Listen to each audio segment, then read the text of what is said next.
Guys, अगर मैं आपसे सवाल पूछूं कि दुनिया का सबसे बड़ा टेंपल यानी कि मंदिर कहां पे है, तो आप लोग क्या जवाब देंगे? मे बी आप में से कई लोग इंडिया के बारे में सोच रहे होंगे, लेकिन एक्चुअली दुनिया का सबसे बड़ा मंदिर इंडिया में नहीं है, वो है कंबोडिया में, जिसका नाम है अंगकोर वाट। अच्छा, दूसरा सबसे बड़ा मंदिर कहां पर है? अगर आप अभी भी इंडिया सोच रहे हैं तो अभी भी आप लोग गलत हैं, क्योंकि दूसरा सबसे बड़ा मंदिर नॉर्थ अमेरिका के न्यू जर्सी में है, जिसका नाम है स्वामी नारायण अक्षरधाम। हाँ, तीसरा सबसे बड़ा मंदिर जरूर इंडिया के तिरुचिरापल्ली में है। अब इसके बारे में डिटेल मेरी इंस्टाग्राम प्रोफाइल की स्टोरी में आपको मिल जाएगी। मोबाइल से जब हम लोग पिक्चर्स क्लिक करते हैं तो उसमें बाय डिफॉल्ट एक शटर साउंड आता है। अब इंडियन मार्केट में बिकने वाले मोबाइल्स में तो हम लोग शटर साउंड को ऑफ कर सकते हैं, लेकिन जापानीज मार्केट में बिकने वाले मोबाइल्स में ऐसा कोई ऑप्शन होता ही नहीं है। उसके पीछे का रीजन ये है कि सन 1998 में जब पहली बार जापान में कैमरा मोबाइल को इंट्रोड्यूस किया गया तो उसके अच्छे इस्तेमाल के साथ साथ उसके बुरे इस्तेमाल भी शुरू हो गए। भीड़ भाड़ वाले इलाकों में लड़कियों की छिप छिप कर फोटोज खींचनी शुरू हो गई और वो वायरल होना शुरू हो गई। अब इसी से निजात पाने के लिए और अपनी जापानीज सभ्यता को बचाने के लिए वहां की कंपनीज ने डिसाइड किया कि कैमरा एक्टिविटी के साथ साथ कोई ना कोई साउंड जरूर होना चाहिए, और तब से लेके आज तक वो लोग इसे फॉलो करते हैं। वहां पर कोई भी मोबाइल बिकता है तो उसमें कैमरा के साथ शटर साउंड होता ही है और उसे ऑफ करने का कोई ऑप्शन ही नहीं होता। है ना ये इंटरेस्टिंग फैक्ट? क्या आपको इसके पहले तक ये फैक्ट पता था? और अगर नहीं पता था तो चैट सेक्शन में लिखना मत भूलिएगा।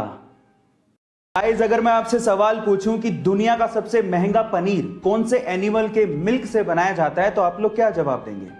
मे भी कई लोगों का जवाब अच्छी नस्ल की गाय होगा, किसी का जवाब अच्छी नस्ल की भैंस होगा, किसी ने ऊंट जवाब दिया होगा, किसी ने बकरी जवाब दिया होगा। लेकिन आपकी जानकारी के लिए मैं आपको बता दूं कि इनमें से वो कोई भी एनिमल नहीं है। एक्चुअली दुनिया का सबसे महंगा पनीर डोंकी के दूध से बनाया जाता है। जी हां, डोंकी के दूध से, और उस पनीर का नाम है प्यूल, PULE, प्यूल। और डोंकी के दूध से बना हुआ प्यूल पनीर $600 पर केजी जितना महंगा है, यानी कि लगभग 42,000 रुपए पर केजी। ओह माय गॉड, क्या आपने इससे पहले इमेजिन किया था? गाइस, कई बार हमें हमारी जिंदगी में डिसीजन लेने में बड़ी दिक्कत आती है। हमें ये समझ ही नहीं आता कि हम दिल की सुने या दिमाग की। इन दैट केस मेरे पास एक बहुत ही सॉलिड तरीका है जिसे मैं खुद भी इस्तेमाल करता हूं।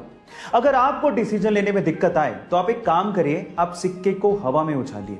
इससे पहले कि आप लोग पूछें कि ये क्या तरीका है, मैं आपको बता दूं कि आपको हेड और टेल से डिसीजन नहीं लेने। इनफैक्ट जब आप सिक्का हवा में उछालेंगे और जब वो सिक्का हवा में होगा, आपको तभी समझ में आ जाएगा कि आपको सच में क्या करना चाहिए, और आपको ठीक वही करना है ना ये इंटरेस्टिंग फैक्ट? गाइस, मैं अगर आपसे सवाल पूछूं कि इंडिया का पहला ISO certified private railway station कौन सा है, तो आप लोग क्या जवाब देंगे? Private railway station? आज तक तो लोगों ने यही सुना था कि रेलवे स्टेशन तो कम से कम गवर्नमेंट के ही होते हैं या फिर गवर्नमेंट ही बनाती है, लेकिन ऐसा नहीं है। इंडिया का पहला ISO सर्टिफाइड रेलवे स्टेशन भी है, और वो है मध्य प्रदेश के भोपाल में, और जिसका नाम है हबीबगंज रेलवे स्टेशन। जी हाँ गाइज, याद कर लीजिए, हबीबगंज रेलवे स्टेशन।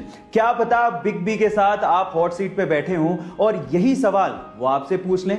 देश के लिए खेलने का या देश के लिए काम करने का मौका हर किसी को नहीं मिलता, और जिसको मिलता है वो बहुत ही किस्मत वाला होता है। और मौका मिलने के बाद इसे कैसे शिद्दत से निभाया जाता है, ये आप महेंद्र सिंह धोनी से भी सीख सकते हैं। ये बात है सन 2015 के वर्ल्ड कप की, जब इंडियन टीम ऑस्ट्रेलिया के साथ वार्म अप मैच खेल रही थी। अचानक से ही महेंद्र सिंह धोनी को पता लगता है कि उनके घर पे एक बेटी का जन्म हुआ है। किसी पत्रकार ने महेंद्र सिंह धोनी से पूछा कि क्या आप अभी भारत नहीं जाना चाहेंगे? तो महेंद्र सिंह धोनी का जवाब सुन के आपको गर्व महसूस होगा। उन्होंने कहा कि अभी मैं अपने देश का नेतृत्व कर रहा हूं, अपने देश की सेवा में हूं, बाकी चीजें इंतजार कर सकती हैं। गाइस, है ना ये इंटरेस्टिंग बात? महेंद्र सिंह धोनी के इस जवाब के लिए एक लाइक तो बनता है। ऐसे इंटरेस्टिंग फैक्ट देखने के लिए YouTube पे हमारे चैनल को सब्सक्राइब कर लीजिए और Instagram पे मुझे फॉलो करना मत भूलिए। मिलते हैं अगली वीडियो में।